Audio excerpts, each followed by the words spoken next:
Hey guys, welcome back. Welcome to Duality 7X. I'm your host Shiraz.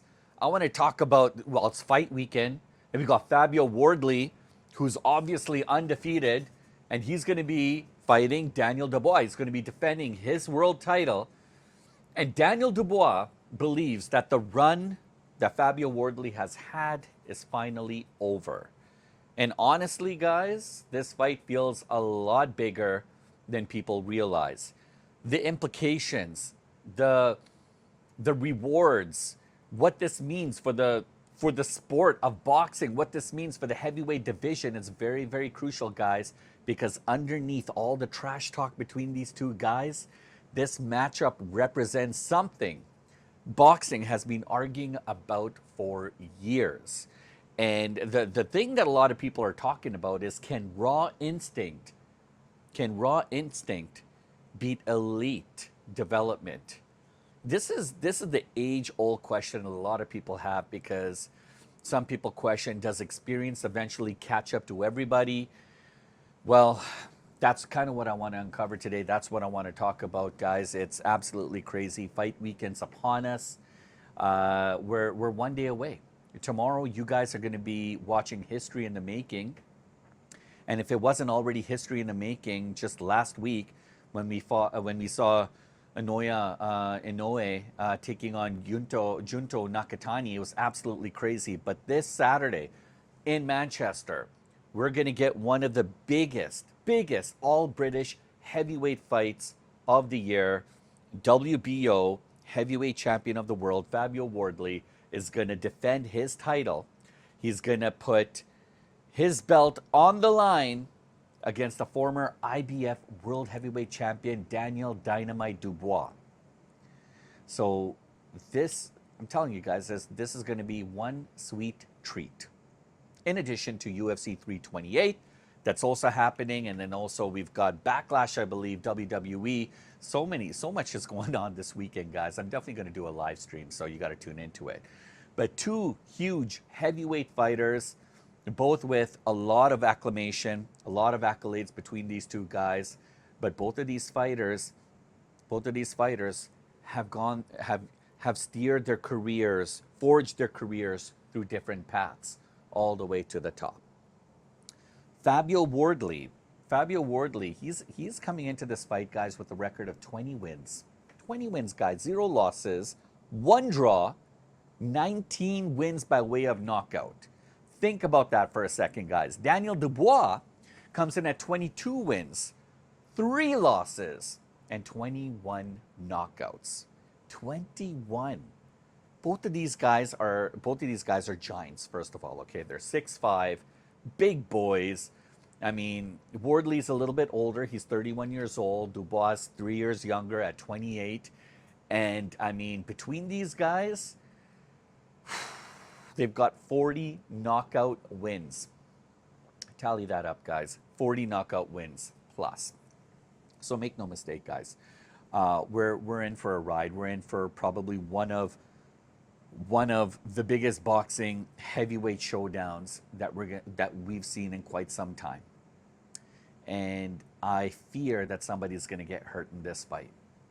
The real story, honestly, it's not just about the power, it's about the tension that's been boiling up to the surface between these two guys, and what these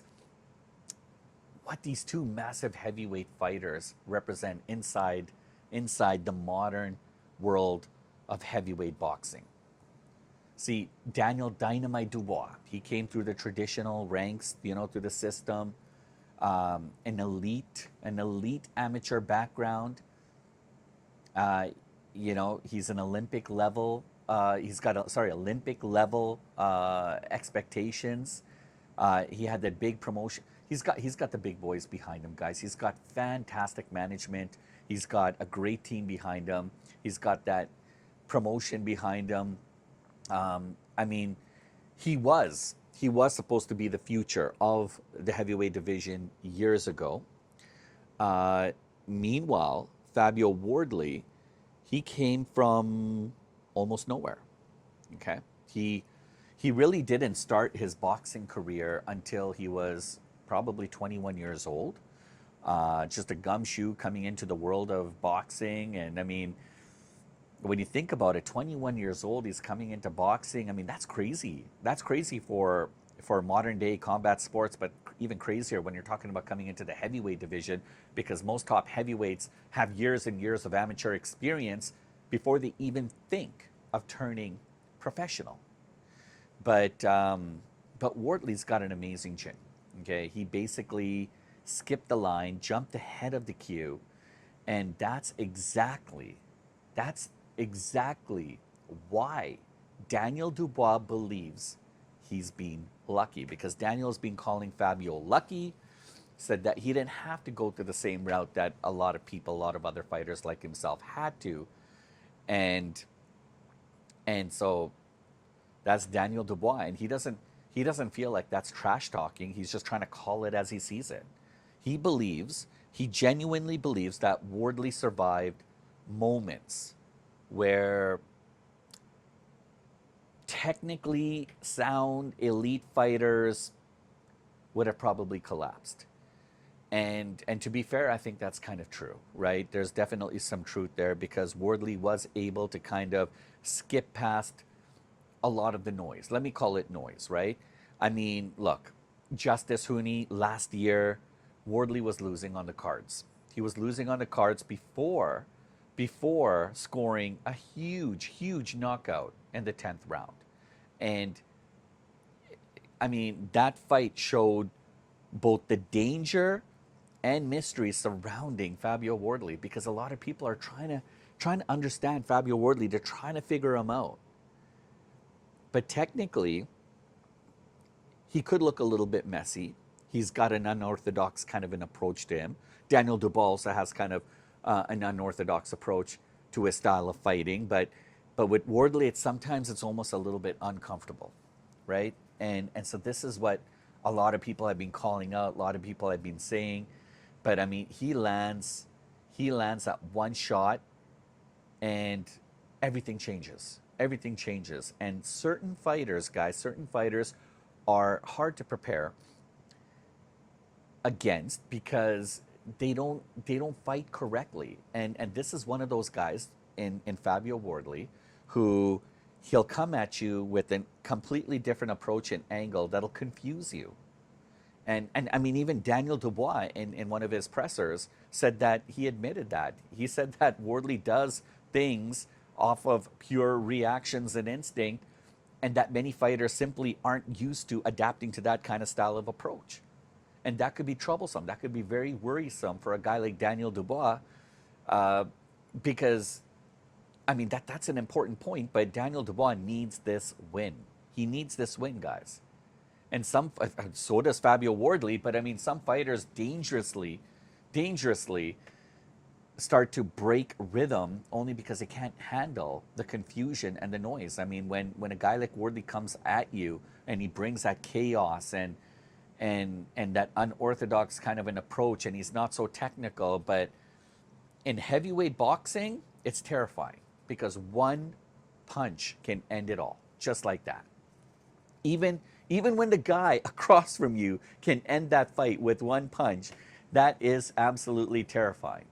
Okay, and a lot of people recognize this. Daniel Dubois recognizes it. He admits that this is one of Fabio Wardley's mystique and intrigue and mystery. But after all that, Fabio Wardley did fire shots back at Daniel Dubois, regarding his comments may reveal something about Daniel Dubois that a lot of people are kind of overlooking. Perhaps maybe that's his weakness.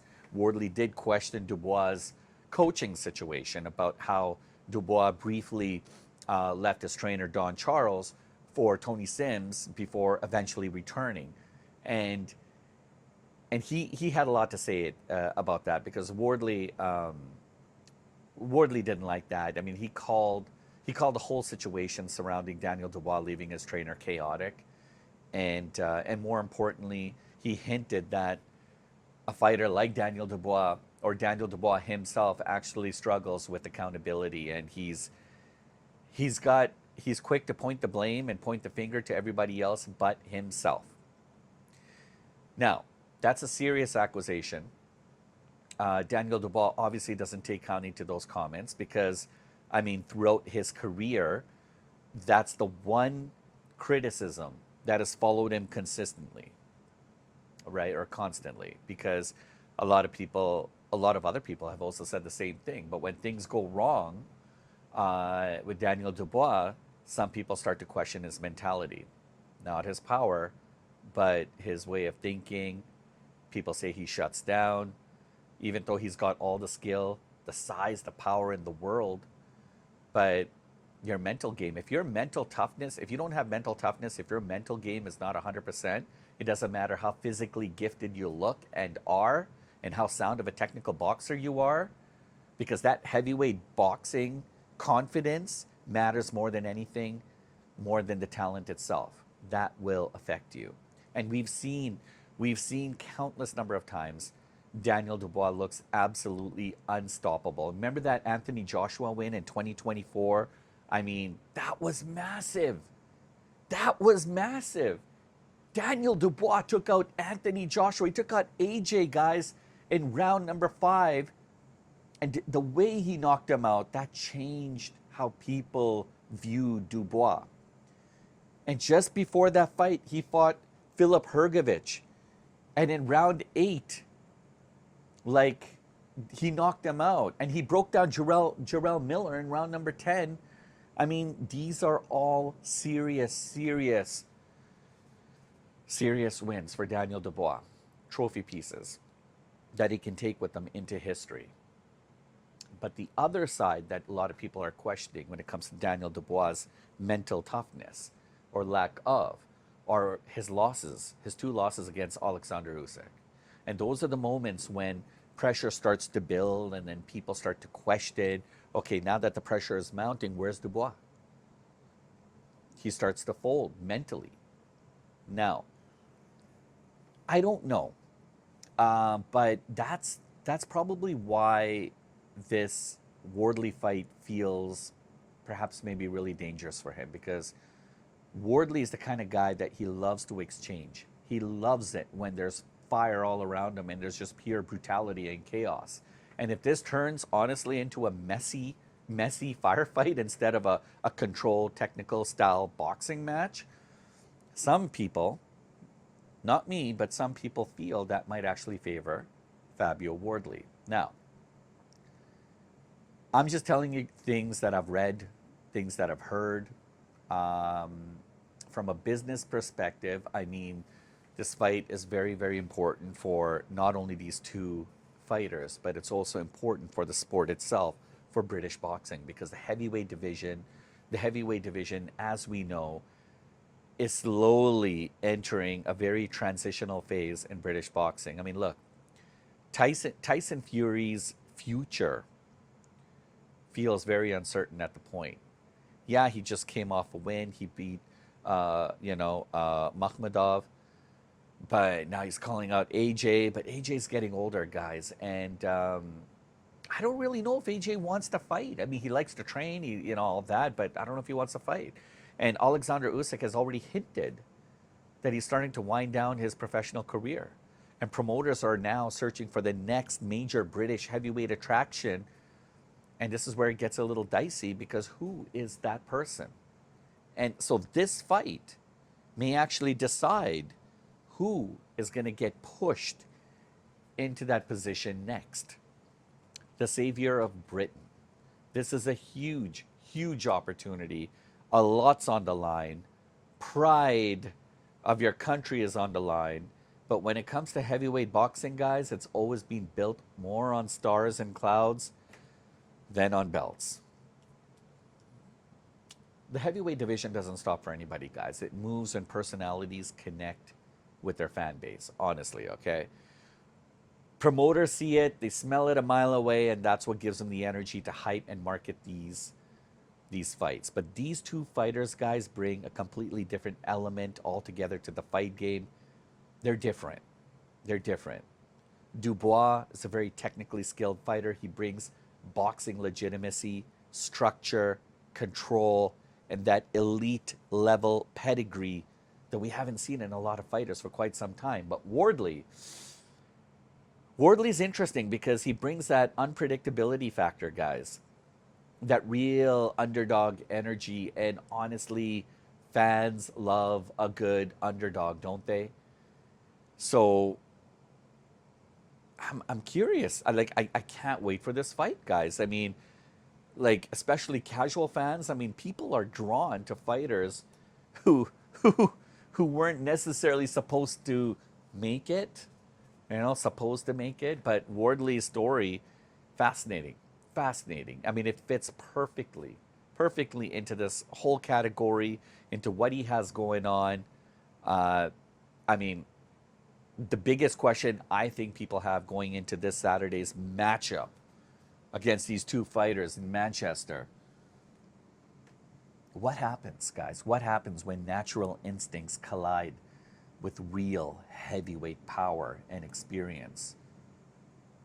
That's interesting, guys, because despite all the criticism that Dubois receives, and he does get a lot, you can't argue the fact that he's fought at the highest level.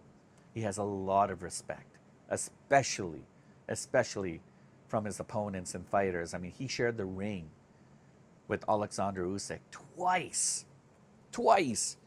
Anthony Joshua, he's a big boy.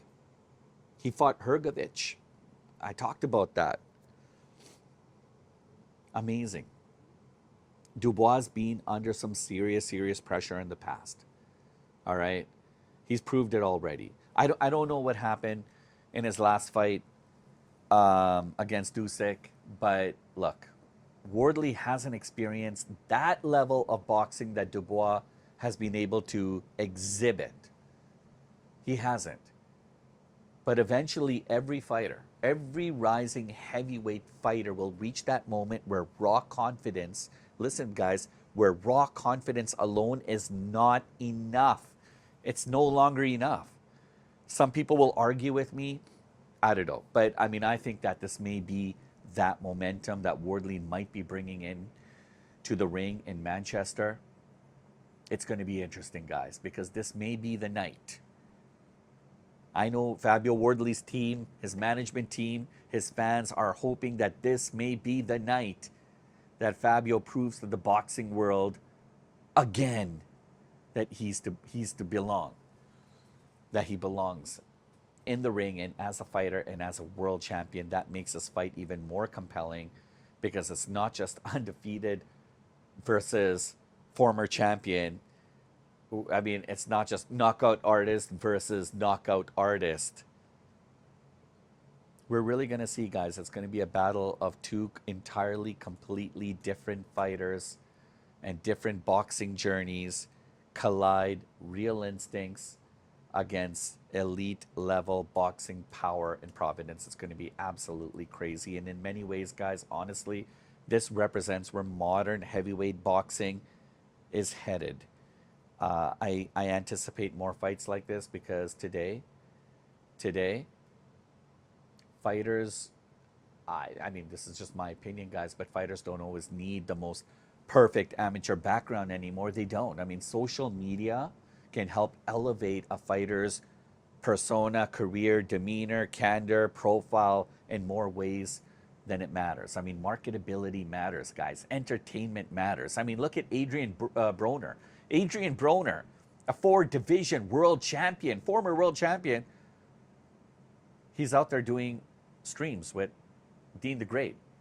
Now, Wardley's fans are going to support his guy. They're excited. I mean, he looks good. But how would they feel if Wardley was doing the same kind of streams that Adrian was doing with Dean the Great? But anyways, guys, sometimes that's the kind of stuff that brings you into the limelight. But thankfully, neither Daniel Dubois or Fabio Wardley is doing that right now. They're focusing on boxing. They're focusing on changing the narrative. Both of these guys are coming in there with full of confidence that they are going to be victorious.